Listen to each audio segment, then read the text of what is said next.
Hi friends, ఈ వీడియోలో మనం టీజీపీఎస్సీ గ్రూప్ 1 మెయిన్స్లోని ఇంగ్లీష్ సబ్జెక్ట్ నందు క్వశ్చన్ నెంబర్ 9ని ఇప్పుడు చూద్దాం. Right the antonyms of the following words అని అడిగారు.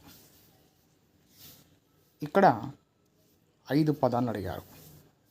External, input, debit, wise, strange. దీనికి గాను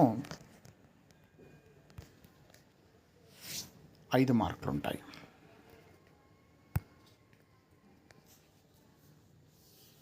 ఫస్ట్ది ఎక్స్టర్నల్.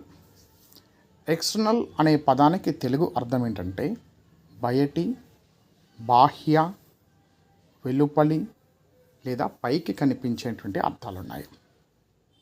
దీనికి సంబంధించినటువంటి యాంటోనిమ్స్ ఏంటంటే ఇంటర్నల్, ఇన్నర్, ఇన్సైడ్ అని. Second one input. ఇన్పుట్ అనే పదానికి తెలుగు అర్థం ఏంటంటే లోనికి ఇచ్చే సమాచారం అని అర్థం. దీనికి వ్యతిరేక పదాలు అంటే యాంటోనిమ్స్ ఏమిటంటే అవుట్పుట్, వెలుపలకి ఇచ్చే ఫలితం అని అర్థం.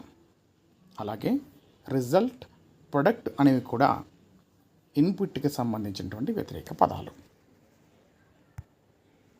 తరువాత డెబిట్. డెబిట్ అనే పదానికి తెలుగు అర్థం ఏంటంటే తీసుకోవటం, ఖాతా నుంచి తీసివేయటం, బాకీ చేయటం అనేటువంటి అర్థాలు ఉంటాయి.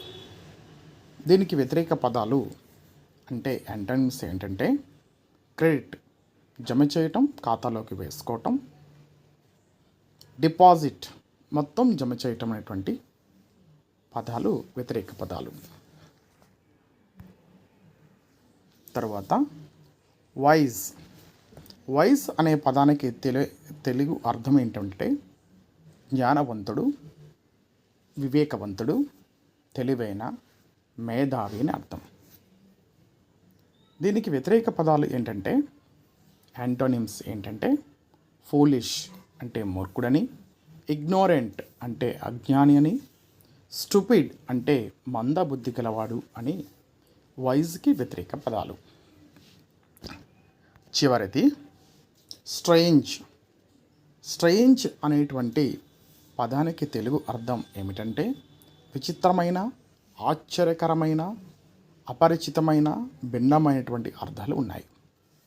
దీనికి వ్యతిరేక పదాలు అంటే యాంటోనిమ్స్ ఏంటంటే ఫెమిలియర్, పరిచితమైన అని అర్థం, నార్మల్, సాధారణమైన అర్థం, కామన్, సాధారణమైన అర్థం. దీన్ని బట్టి మనకు టీజీపీఎస్సీ అడిగినటువంటి యాంటోనిమ్స్ అనేవి చాలా సులభమైనవి అర్థమవుతుంది. ఓకే, ఈ వీడియో కనుక మీకు నచ్చినట్లయితే ఒక లైక్ చేయండి. అలాగే ఇది ఎవరికైనా ఉపయోగపడుతుంది అనుకుంటే షేర్ చేయడం మర్చిపోకండి. Thank you and all.